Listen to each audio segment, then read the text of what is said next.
होती है।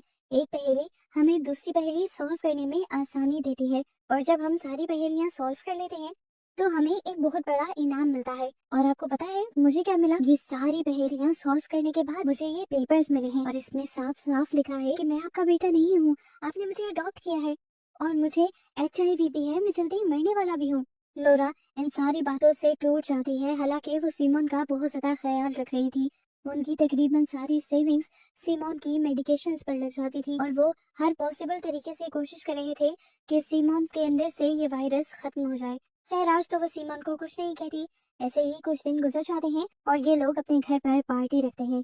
पार्टी के दौरान सीमोन दोबारा लोरा से बहुत ज्यादा बदतमीजी करता है, और इस गुस्से में लोरा सीमोन को एक थप्पड़ लगा देती है, और सीमन पार्टी से चला जाता है। काफी देर जब सीमन लोरा को नजर नहीं आता तो वो उसे ढूंढते हुए ऊपर आती है। उसे सीमोन तो कहीं नहीं मिलता, लेकिन अब वो बच्चा दिखाई दे देता है जिसके बारे में सीमोन हमेशा बात किया करता था। मास्क पहना वो बच्चा जिसका नाम थॉमस था। लोरा उसका मास्क पकड़कर मास्क उतारने ही वाली होती है कि वो बच्चा अचानक लोरा को पीछे वॉशरूम में धक्का देकर वॉशरूम का दरवाजा लॉक कर देता है और यहाँ से भाग जाता है। लोरा बहुत ज्यादा शोर मचाती है। लोरा को यहाँ से निकालने के लिए तो काफी सारे लोग आ जाते हैं, लेकिन जब लोरा इन सब को सीमोन को ढूंढने को कहती है तो किसी को भी बहुत ढूंढने के बावजूद भी सीमोन नहीं मिलता। यहाँ तक कि पुलिस में भी कंप्लेन कर दी जाती है, लेकिन सीमोन का कुछ अता पता नहीं चलता।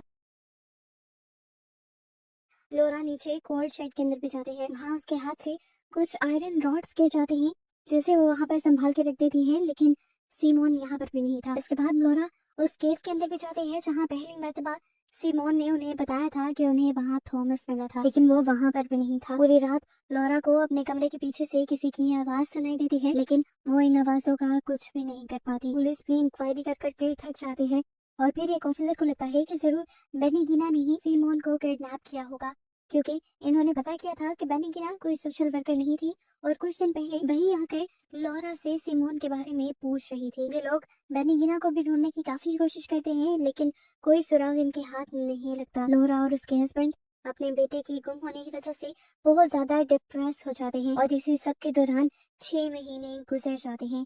लोरा एक दिन ऑफिस से वापस आ रही होती है तो रोड पर वो एक औरत का भयानक एक्सीडेंट देखती है।